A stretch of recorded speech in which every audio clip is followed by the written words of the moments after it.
Assalamualaikum. Selamat gini hari, kembali lagi bersama saya, Aoki Vera. Nggak tahu nih video kali ini bisa jadi video berapa jilid, karena dalam video kali ini aku pengen ngajak kalian merenung dan mengingat kembali keributan-keributan yang pernah terjadi dari persiapan Pilkada DKI hingga Pilpres 2019 dan semua keributan yang terjadi sekarang. Cerminnya begitu terlihat jelas dan siapa yang maling teriak maling semakin jelas di sini, dan kita ikutin aja dulu video yang satu ini. Entah kita mulai dari mana dulu ya.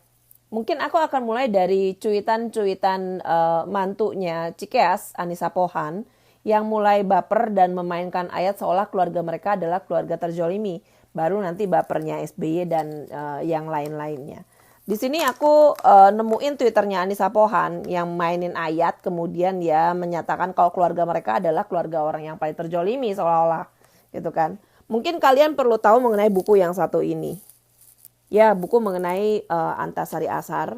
Di sini ada di halaman, kita jujur aja ya, aku tuh nggak mau ke sana, nggak mau ke sini, tapi aku harus memperlihatkan kepada semua orang.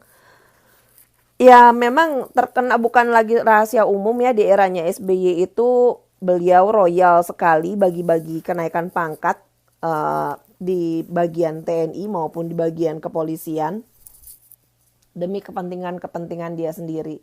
Dan di halaman 57 di situ tertulis bagaimana seorang ahli visum itu diminta untuk menghapus keterangan mengenai peluru 9 mm tipe SWS dan W kaliber 3,8. Bisa nggak dihapus keterangan mengenai peluru itu? Itu permintaan komandan, tetapi sang ahli visum tidak mau menghapus ini. Dari sini Anissa Pohan seharusnya tahu, ini demi bapak kamu, demi bapak lo ya, orang dikorbankan, kemudian ya orang yang seharusnya bertugas seperti biasanya untuk negara, untuk masyarakat, akhirnya terpaksa menjadi oknum dan meminta penghapusan mengenai keterangan peluru tersebut. Ini terjadi di sini dan ini di era bapak mertua lo. Yang dijolimi yang mana? Demi kepentingan bapak lo, bapak mertua lo, enak berbuat seenak jidat untuk menghapus jejak penghilangan nyawa orang lain. Yang mana yang lebih dijolimi?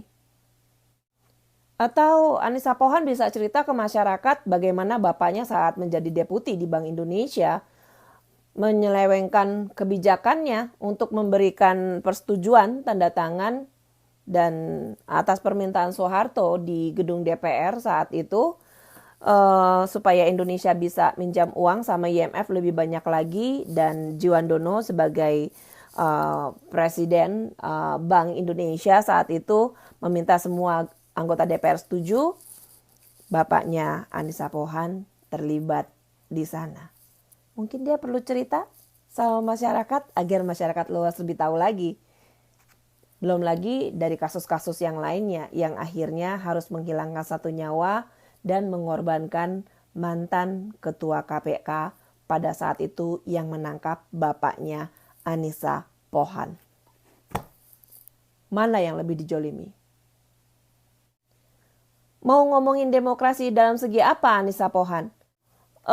Mengenai partainya sebelah mana? Suaminya yang menjadi ketua partai, dianya menjadi ketua apa? Adik iparnya menjadi ketua apa? Istri adik iparnya menjadi ketua apa? Itu partai atau perusahaan keluarga? Demokrasinya sebelah mana? Anak pentil sok ngomongin demokrasi, lupa berkaca, banyak duit, cakep, tapi kepala nggak ada. Nggak mampu beli kaca. Terus kecuitannya SBY yang menyatakan menyesal pernah memilih Muldoko untuk menjadi panglimanya. Wow, mungkin di sini kalau mau ada yang lebih menyesal, ada dua orang besar juga di negara kita yang harus menyesal pernah memilih SBY masuk ke dalam urusan kepemerintahan. Misalnya di era Gus Dur, dia pernah menjadi Menteri Pertambangan dan Energi pada saat itu, atau di eranya Megawati menjadi Menko Polhukam. Di sini kita ngebahas yang pertama dulu ya, saat Doski menjadi Menteri Pertambangan dan Energi di eranya Gus Dur. Dari sini aku mengajak kalian sedikit mengingat keributan yang terjadi di era pilkada dan menjelang pilpres. Isu-isu apa yang saat itu bergerak mengenai Freeport. Kamu masih ingat ributnya waktu itu di saat pemerintah sedang berusaha keras bagaimana caranya agar Freeport menjadi milik kita, milik Indonesia 50% lebih. Dan ramenya waktu itu isu-isu dimainkan oleh para buzzer Demokrat.